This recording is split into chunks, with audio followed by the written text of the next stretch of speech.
I cannot handle this. Why is everything so hard? I am not a good enough mom. If you've ever had thoughts like that, or if that sounds familiar to you, I wanted to say you're not alone.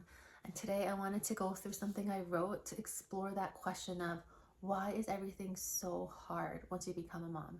And I'm not talking about changing diapers and all the things that come with motherhood. Of course, that's hard. I'm talking about for neurodivergent people, motherhood often becomes this breaking point where if you didn't know you're neurodivergent before, it becomes somewhat impossible to ignore. I wanted to explore that a bit because for a lot of neurodivergent moms, parenting isn't just hard, it's this life stage where any semblance of self-trust that we've managed to build up over our lifetimes, whether or not we knew we were neurodivergent or not, it starts to kind of fall apart. Or rip at the seams, right? And I wanted to explore that so that we could all have language, context, and most importantly, self-compassion as we learn to understand our neurodivergencies. So I'm just gonna read it here.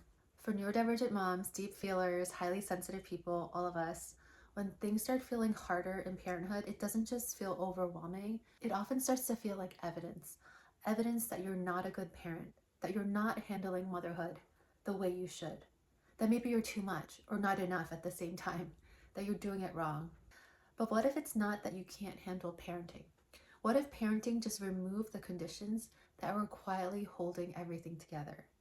Neurodivergent nervous systems often rely on predictability, autonomy, time, and some control over our sensory input and environment. What happens when you become a parent?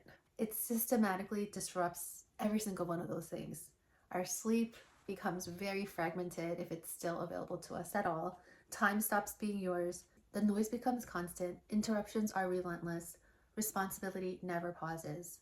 So when coping strategies stop working, it's easy to assume something personal happened, that you are having some sort of moral failure, that you regressed, that you lost capacity, that you should be able to handle this better.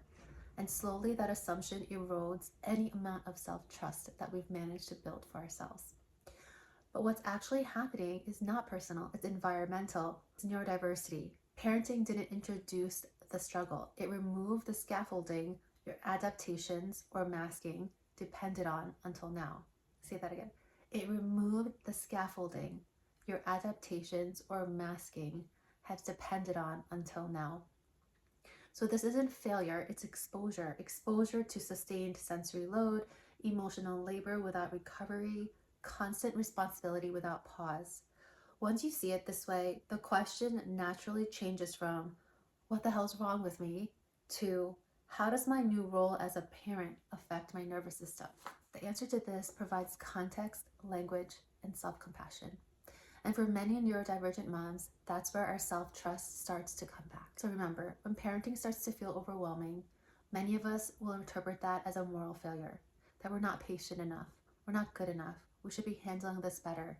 But please remember and realize that interpretation only makes sense if we assume this is a personal failure. Parenting increases sensory, emotional, and cognitive demand while removing autonomy, predictability, and a time for us to recover. That's not a character issue. That's our nervous system stretched beyond the bandwidth that we had before we were parents. When I finally understood that, something really important shifted and I felt really free. I was able to stop blaming myself and stop thinking I'm not a good enough mom and start really seeing what's actually happening. So that I could figure out new ways to reset my nervous system within the new constraints you have as a mom.